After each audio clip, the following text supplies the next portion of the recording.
शीतलपुर नामक एक गांव था जहां लखन नाम का एक आदमी रहा करता था।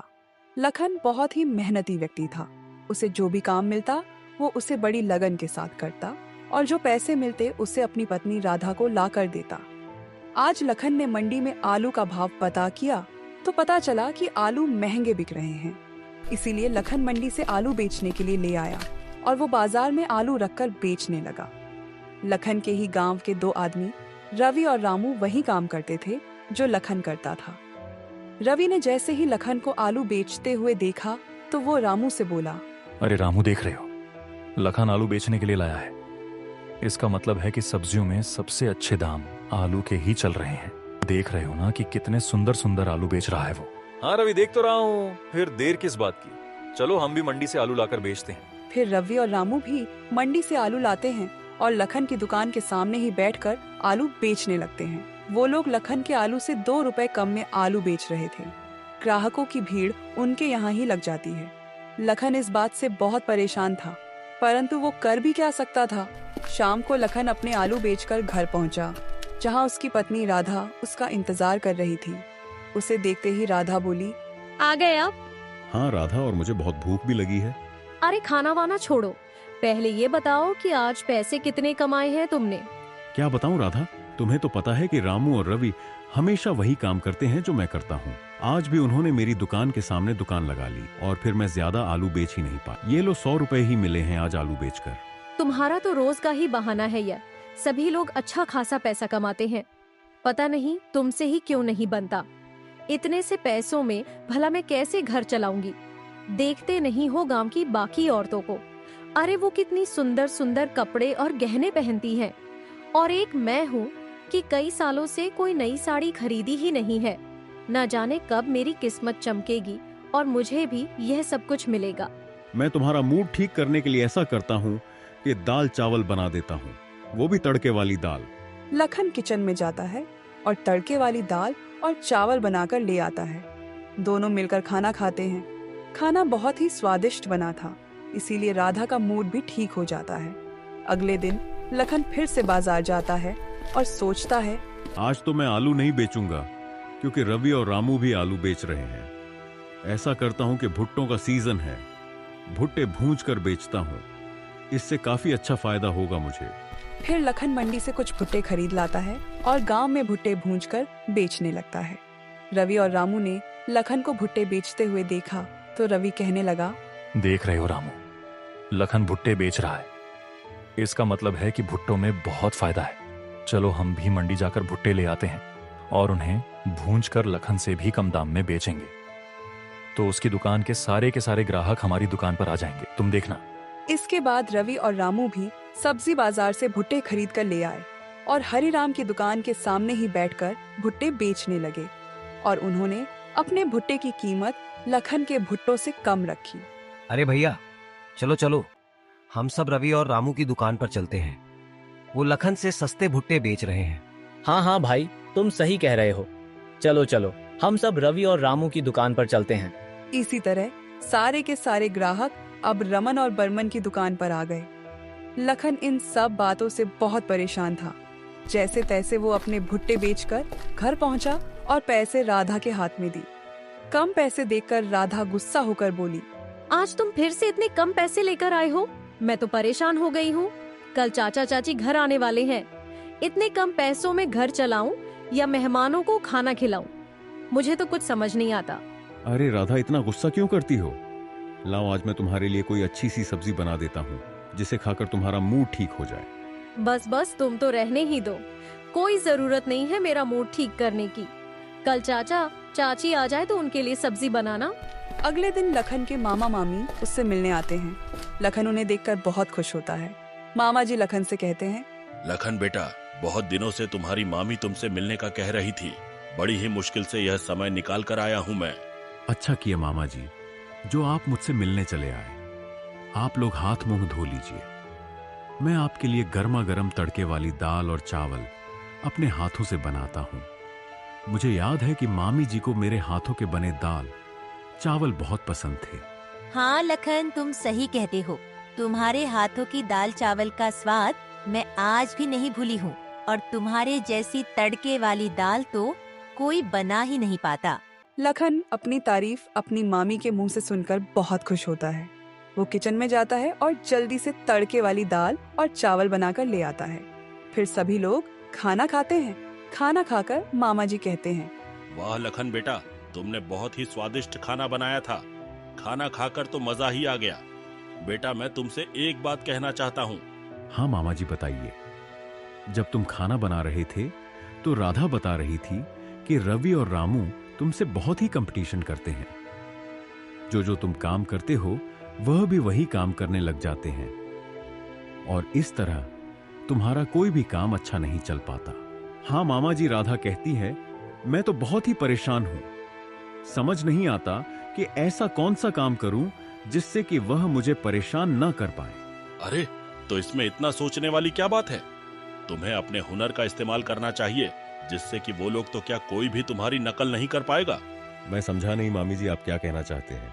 लखन, तुम्हारे मामा जी ये कहना चाहते हैं कि तुम बहुत ही अच्छा खाना बनाते हो। तुम अपने इस हुनर का इस्तेमाल अपने काम में क्यों नहीं करते? हाँ लखन, मैं यही कहना चाह रहा था कि तुम तड़के वाली दाल और चावल का ठेला खोल लो और ठेले पर दाल चावल रखकर बेचा करो। हाँ मामा जी, आप सही कहते हैं, लेकिन रवि और रामू भी मेरी नकल जरूर करेंगे। देखो लखन, बचपन से ही तुम्हें खाना बनाने का शौक है और तुम्हारे हाथों का बना हुआ खाना बड़ा ही स्वादिष्ट होता है। अगर वह तुम्हारी नकल भी करेंगे तो तुम्हारी तरह स्वादिष्ट खाना नहीं बना पाएंगे। हाँ मामा जी, आपने बिल्कुल सही कहा। मैं कल ही दाल चावल का ठेला खोल लेता हूँ। अगले दिन लखन अपने लिए दाल चावल का एक ठेला खोलता है और सीता भी उसमें लखन की पूरी मदद करती है। लखन ठेले पर दाल चावल बनाकर बेचना शुरू करता है। धीरे धीरे उसके ठेले पर ग्राहकों की संख्या बढ़ने लगती है। जब रवि और रामू ने यह देखा तो रवि रामू से बोला, देख रहे हो, लखन ने दाल चावल का ठेला खोल लिया है और कितने सारे ग्राहक हैं उसकी दुकान पर।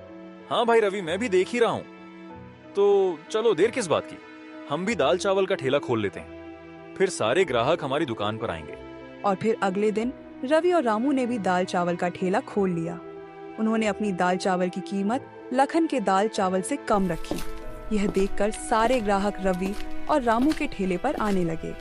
परंतु जल्दी ही ग्राहकों को यह समझ में आने लगा कि रवि और रामू के ठेले के दाल चावल उतने स्वादिष्ट नहीं थे जितने कि लखन के ठेले के। अरे भैया, रवि और रामू के ठेले के दाल चावल उतने स्वादिष्ट नहीं है जितने लखन के ठेले के। हाँ भाई, तुम सही कहते हो। भले ही 2 पैसा महंगा मिले, लेकिन खाना तो स्वादिष्ट होना चाहिए। और वैसे भी लखन के तड़के वाली दाल खाकर मजा ही आ जाता है। चलो चलो, हम लखन के ठेले पर ही जाएंगे। इस तरह अब ज्यादातर ग्राहक लखन के ठेले पर आने लगे और हराम का ठेला अच्छी तरह चलने लगा। कुछ दिनों के बाद लखन अपनी पत्नी से बोला, राधा, मेरे पास कुछ पैसे जमा हो गए हैं। मैं सोच रहा हूं कि तुम्हें सुंदर सुंदर साड़ियां और गहने दिला दूं। हम कल ही बाजार जाएंगे और मैं तुम्हें अपनी जरूरत का सारा सामान दिला दूंगा। नहीं जी, अभी उसकी कोई जरूरत नहीं है। क्यों जरूरत नहीं है? तुम ही तो मुझ पर गुस्सा किया करती थी कि गांव की सभी औरतें गहने और नए कपड़े पहनती हैं और मैं तुम्हें कुछ नहीं दिला पाता। आज जब मैं तुम्हें दिलाने के लिए कह रहा हूं तो तुम मना कर रही हो। अजी, मैं सोच रही थी कि हम अपने दाल चावल के ठेले को थोड़ा बड़ा कर लेते हैं। वहाँ हम एक ढाबा बना लेते हैं ताकि जो लोग आते हैं उन्हें बैठकर खाने के लिए जगह भी मिले। इस तरह हमारा ढाबा थोड़ा ज्यादा चलेगा और थोड़ा ज्यादा पैसा आएगा। और गहने और कपड़ों का क्या है, वो तो मैं बाद में भी खरीद सकती हूँ। ठीक है राधा, जैसी तुम्हारी मर्जी। अगले दिन से लखन और राधा दोनों ही ढाबा बनाने के काम में लग जाते हैं। जल्दी ही लखन की तड़के वाली दाल और चावल का ढाबा बनकर तैयार हो जाता है। ढाबे के बनने के साथ साथ ग्राहकों की संख्या भी बढ़ने लगती है। अब तो आते जाते हर कोई वहाँ पर रुककर खाना खाया करता। रवि और रामू यह देखकर बहुत परेशान हो रहे थे। रवि बोला, देख रहे हो रामू, लखन ने तो अपने ठेले को ढाबे में बदल लिया और सारे ग्राहक भी वहीं जा रहे हैं।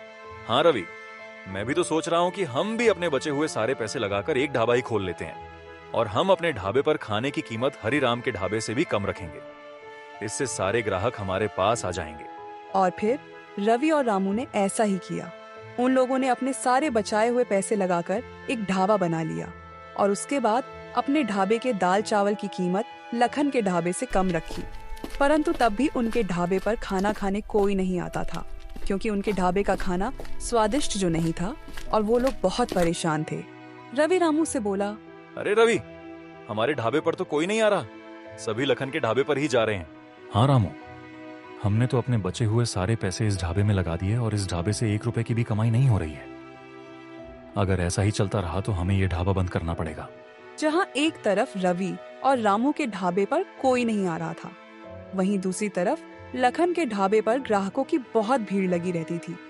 अभी कुछ ही दिन बीते थे कि लखन के पास इतने पैसे आ गए कि उसने अपने ढाबे को और बड़ा कर लिया।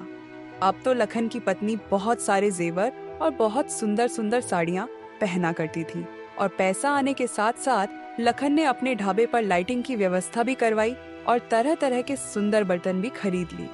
लखन का ढाबा अब एक बहुत सुंदर रेस्टोरेंट में बदल चुका था और दूसरी तरफ रवि और रामू का ढाबा बंद हो चुका था। रवि और रामू के पास अपना घर चलाने के लिए भी कोई पैसा नहीं था। एक दिन रवि और रामू लखन के ढाबे पर पहुंच गए और रवि लखन से बोला, लखन भैया, हमें माफ कर दो। हमने हमेशा ही आपसे जलने के चक्कर में आपकी नकल की और आपको परेशान किया, परंतु अब हम समझ चुके हैं कि हम आपकी बराबरी कभी नहीं कर सकते।